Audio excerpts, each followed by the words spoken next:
অনেক দিন থেকে আমার একটা পাহাড় কেনার শখ, কিন্তু পাহাড় কে বিক্রি করে তা জানি না।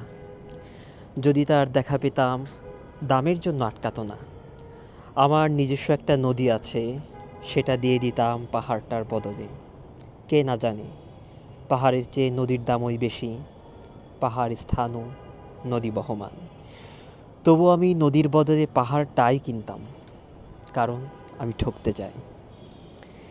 নদীটা অবশ্য কিনেছিলাম একটা দ্বীপের বদলে। ছেলেবেলায় আমার বেশ ছোট্ট খাট্ট ছিমছাম একটা দ্বীপ ছিল, সেখানে অসংখ্য প্রজাপতি। শৈশবে দ্বীপটি ছিল আমার বড় প্রিয়। আমার যৌবনে দ্বীপটি আমার কাছে মাপে ছোট লাগলো। প্রবহমান ছিপছিপে তন্বী নদীটি বেশ পছন্দ হলো আমার। বন্ধুরা বলল, ওইটুকু একটা দ্বীপের বিনিময়ে এত বড় একটা নদী পেয়েছিস, খুব জিতেছিস তো মাইরি। তখন জয়ের আনন্দে আমি বিহ্বল হতাম। তখন সত্যি আমি ভালোবাসতাম নদীটিকে। নদী আমার অনেক প্রশ্নের উত্তর দিত। যেমন, বলতো আজ সন্ধেবেলা বৃষ্টি হবে কি না। সে বলতো, আজ এখানে দক্ষিণ গরম হাওয়া।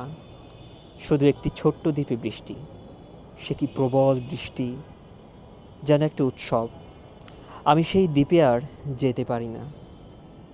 সে জানতো, সবাই জানে, সে জানতো, সবাই জানে, শৈশবে আর ফেরা যায় না।